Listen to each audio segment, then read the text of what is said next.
Yep, ready to go. Come on, where are we going? Are you ready? I'm ready. I'm Ready always for what?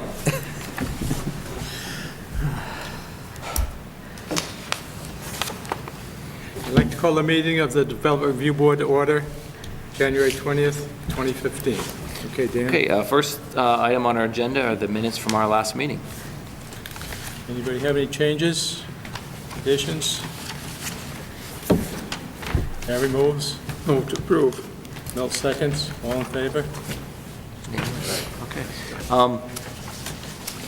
Next item on our agenda is the witness oath. We ask everybody who speaks this evening to sign in. I know you already have. Thank you very much. And it includes the following oath statement. I solemnly swear or affirm under the pains and penalty of perjury that the statements I make, testimony I give, and other evidence I submit to the board at the board's public hearing held in this state shall be true and correct to the best of my knowledge and belief.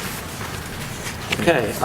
Any disclosure of ex parte communications or conflicts of interest regarding the matter before us this evening? Have any? Don't see any. Okay.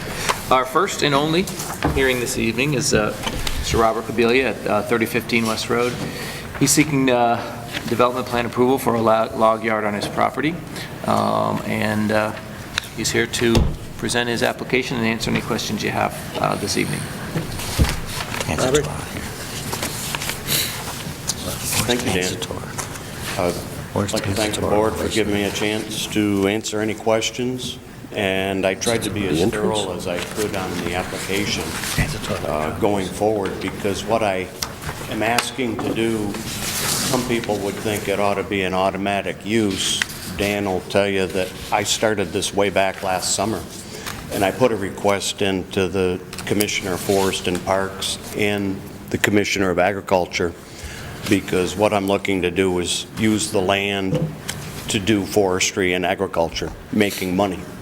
And the state statute as we have today hasn't kept up with the times. I'm sure you've all driven around Vermont roads in the springtime. You know, the roads get posted for weight limits.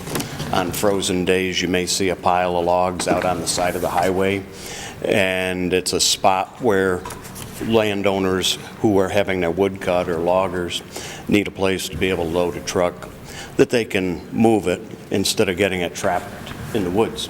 Logs, as you know, are growing products and they can spoil, rot.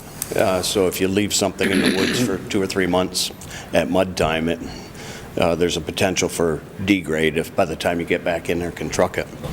So the state did not disagree that it ought to be an automatic forestry or farming use in the district that I live in, but they said I'm ahead of my time.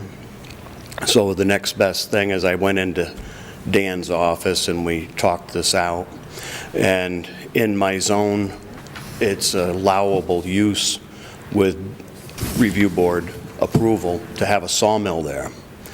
I'm looking to do the things that a sawmill would. Trucks come in, trucks go out, pile logs, send logs out, but no manufacturing. I'm not looking to saw board. Had that fun once for 18 years, and I don't look to do any more sawmilling, but I have a long history of working with many, many very good timber companies. And some of these companies and some local loggers and wood producers have asked me, as I'm a consulting forester, that's what I do for a living, have asked me where they can try to sell logs to make money. Because the old system of competitive bidding may be broken for a while. What I mean by that is we don't have the competition like we did. There used to be half a dozen sawmills in southern Vermont. They're all gone. There's a few over in the Brattleboro area, but the reality is that the markets that we have today, there's some folks that'll pay a fair price for wood, but I think you can make more money by offering a concentration yard where veneer logs will go to the veneer mill, low-grade industrial pallet logs will go to a pallet customer, and the saw logs will go to a variety of mills. Some of them are here in Vermont, I like the folks at Mill River, and I have no problems acting as a resource to pile them up. Another company I would look to collaborate with is Ethan Allen. Good companies. Rutland Plywood was on the list, but they burned last year. And the type of wood that they buy, or did buy, there's got to be better markets for it. We've always had a difficulty in this area moving low-grade wood. Everybody can move the veneer. So I think I have put together a nice package of types of species. I'm not just trying to buy the best log, I'm buying the worst log, minus fire. I don't want to deal with firewood. But in the program I'm looking to get started with the area, I can do some work right from log landings, but there's many times that does not work because of the lousy road system where a landowner is on a back road, may get posted due to weight limits. My location out on the West Road, I'm about a mile from the junction of 279 on a state highway. And at Dan's suggestion, I contacted the state. I had done it before I met Dan that last summer. A year ago, I had a permit to do some work in the ditch where I had a barway when I bought the farm in '86. I closed it off, and that barway, I was looking to open it back up. And I got a permit from the state highway department to do that work, and then I cleaned my field up the best it's ever been since when I bought it. I didn't have time to go out there, and I didn't have a dozer at my disposal. Well, I'm older now, I had the time and I had the dozer. So I cleaned up the front yard to make it look a lot more presentable, and I think it looks way better than it did before I started. We couldn't even mow that field. I couldn't get Strohmeyer's to cut it because there's too much ledge in it, and they'd wrecked their mowing machine, and they said they're never doing it again. So it's a good hard surface now, and included in your packet are some area photos that are part of my new application with the State Highway Department. They have wonderful maps, and the area that's now either solid shale ledge or else it's fill from where I had high spots and filled it in with some drains that are filled with crushed stone to keep that surface dry. As wet as it was the other day, the yard is hard, and I could put a tractor trailer with legal loads in there without getting stuck, which is exactly what I was looking to do. So I don't know where you folks are with questions. I had a one-page summary sheet to describe what a log concentration yard is. And if there's anybody that has questions, perhaps now is as good a time as any, because I don't want to make this any longer than you wish to make it. Are there any questions? Any questions? I just have two quick ones. The loading dock that's displayed there, is that already exists? Yeah, and the way that's made is that I had some this concrete barrier blocks that are 2 foot by 2 foot by 7 placed there, and I know that I built it because I like loading docks, and I just planted 8,000 Christmas trees, and it's a nice way to load Christmas trees if I wanted to. And then I said, well, I ought to use this 12 months a year, not just in December. So at any rate, the dock is there, and I built it while I was doing the grading. The way that, if you imagine an empty tractor trailer coming in, they could pull in from either the east or the west and pull straight up and back in. So it's just a simple way to back up. You're almost level. Okay. Then I can load with, I don't need a special loader, a cherry picker type. Yep. I can load with a conventional forklift, and then they can tie down and pull right out. And the only other question I have is the dwelling that exists, that's your dwelling? Oh yeah, that's my home. Okay. Yep. I suspect I'm the closest one that lives there. I can have a full bird's eye view of the property from my living room window. And The fence that's along the road, the aerial photo shows it pretty nice. Since I bought the place, there's been a lot of natural vegetation that has grown up along the fence that I made there. There's a 3-rail fence, albeit wood fences have a habit of breaking and falling down, so I've got some repair on a portion of it.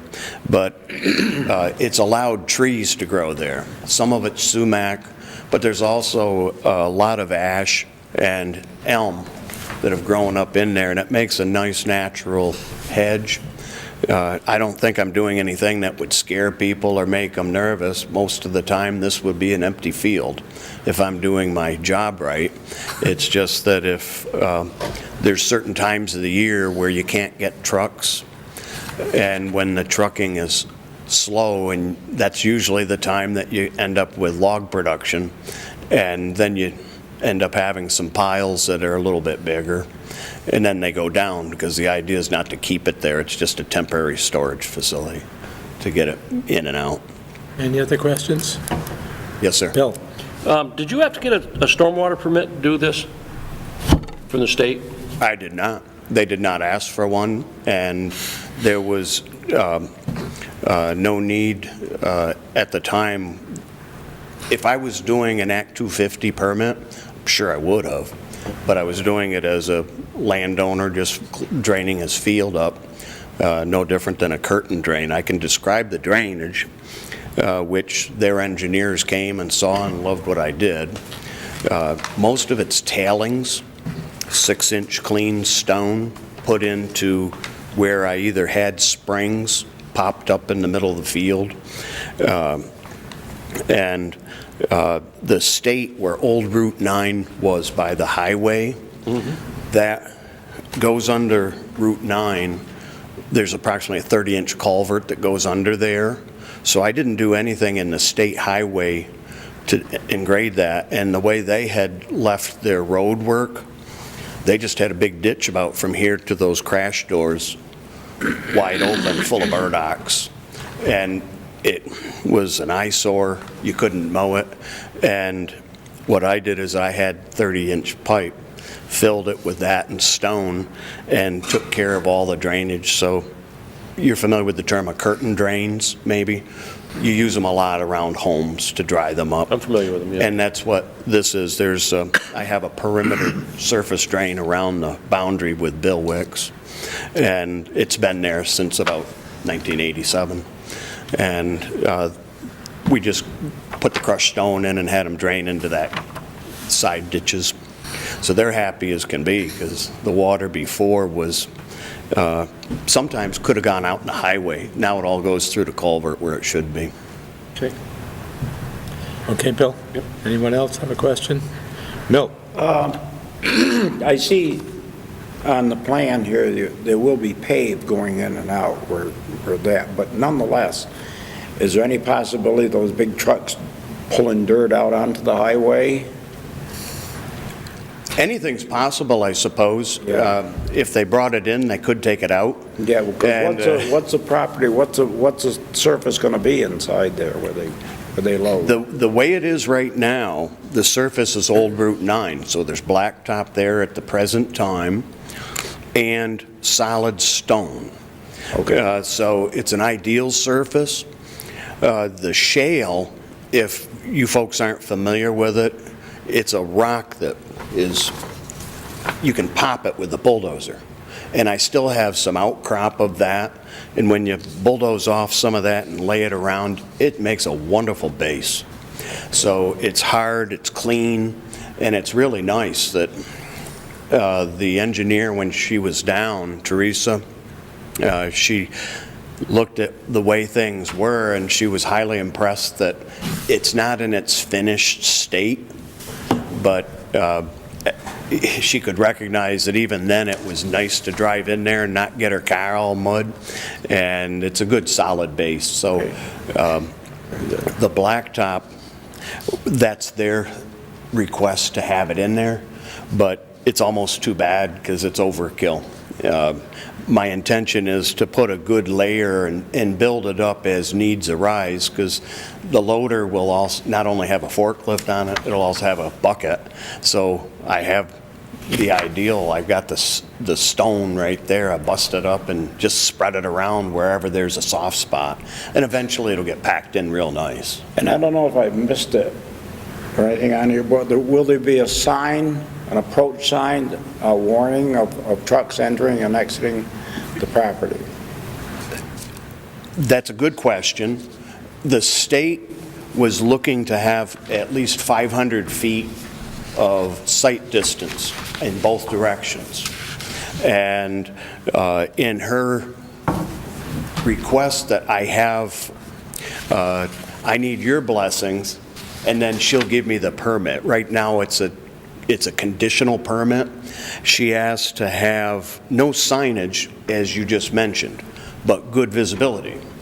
And when you come in from if you're driving from Old Bennington to the west, you can see 1,000 feet. You know, that's easy. It's the other way, coming in around the Big Bend.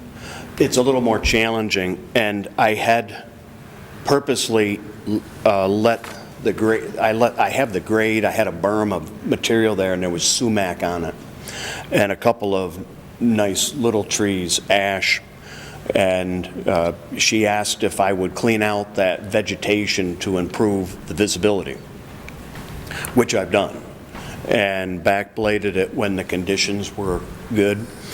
I left 2 ash that are about 3 inches and just pruned them up to head high, and you can see 600-700 foot down.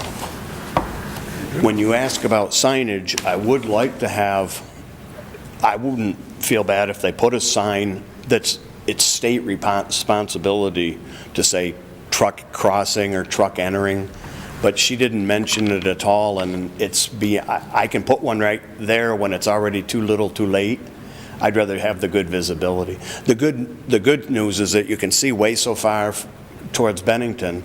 Going the other way, they are coming uphill, and having lived there for 26 years, people are always going slow up and around that bend, and then when they see the straightaway, they put the hammer and that's right in front of where this opening is. So I'll do what I can, and I am going to follow up at eventually with a sign request, which will be the legal sign that I can put. So it'll already be too little too late, but they'll know where they saw. Any other questions? I have a couple of questions for you, Robert. Sure. On this letter that you've given us, Yes, sir. you say you're not looking for a sawmill at this time, but on your application, you have sawmill written on there. Yes. Let me pull it out just so I'm looking at exactly what I wrote. It's the application for a building and zoning permit. I've got it right here. And you're exactly right the way I worded it. See, And it was a bit of a quandary for me, and I'll tell you why, because your bylaws that state it, they don't say anything about a log yard. And the only reason I put the sawmill there was because that's what's in the bylaw. And then I tried to accentuate it. So in my long-winded thing, I tried to explain what it was, and if you feel it's best to put conditions that I need to come back if I ever want to put a mill in, I'm perfectly fine with that. the other thing I have is the entrance that you have here off of Route 9. Yes, sir. We require a 20-foot paved apron from the property line in. So you're going to have to show that. We're going to put that in the permit if we approve it, that you're going to pave that 20 feet in. How does that compare with Teresa's? Is it identical language from the state highway permit? It'd be nice if they were, if yours is not as extensive as hers, I'll still have to do what the state said. That's right, but it doesn't say on here how far in you've gone with your paving. It doesn't state it. There's no scale on this drawing. So Okay. we can't tell. I understand what you're saying. And Dan, did these folks ever get a copy of Teresa's requirements? I believe it was included. Okay. On her verbiage, I have to do what the state said. I think they'll match with what you're asked, because she asked for an apron as well. Okay. And she asked me 2 types of questions dealing with the type of permit that I'm looking to get from the state.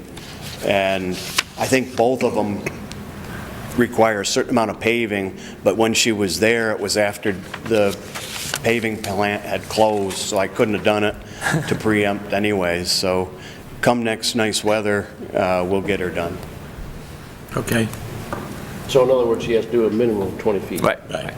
If they're requiring over 20 feet, then that's fine, but we require 20 feet. Okay.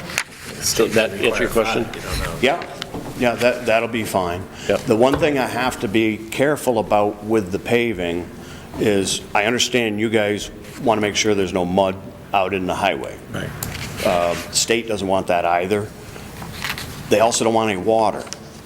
And right now, Old Route 9, which is right adjacent to the fence and sits right there, it makes a natural barrier so that any water will kick down into that. So when we do the paving, I think it'll only help make it so there's no ruts, and then kick all that water continually down, because once you leave that, it's all, I've got an area for a catch basin right there, and it goes right into the storm drain under the road.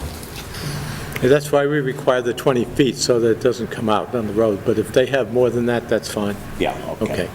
Any other questions? No more questions? Well, what does the board want to do? We want to go into a deliberative session now. We can count this as a second hearing. So we'll go into deliberative session to decide how you want to do it. Barry? I'll make the motion. Go into Close the hearing, deliberative- go into the Okay. deliberative I'll session. second it. Bill seconded. So what we're going to do, Robert, we're going to go into a deliberative session, and we'll decide what we're going to do with this permit, and probably count the last meeting, although you didn't make it. Because we have to have 2 meetings. Yes, sir. So we'll see how the board feels about that. Okay? And they'll most likely make a decision this evening. Give me a shout tomorrow, I'll fill you in. And then we'll send you a written response, a written All right. letter. So, Thank you so much. thank you. I do have one other thing, because you had asked me, and I brought a visual aid, because you had asked, what kind of gate are you going to use? Right now, there's my gate. And it's a 100-foot road. Nothing too fancy, but, we lost the power out on the west end last week. And the power company lines, they run all across my field and into Wicks's field, and there were guys out there at 3 in the morning with flashlights. I'd rather have them unhook the rope. And I've got another way to secure if it gets to be a real hazard. But right now, I don't need a fancy opening mechanical gate. That rope is fine. So that's my gate. Okay. Thank you. Thank you. Thank you, everybody. Do you have anything else? Need a motion to adjourn? Moves to adjourn. Barry seconds. All in favor?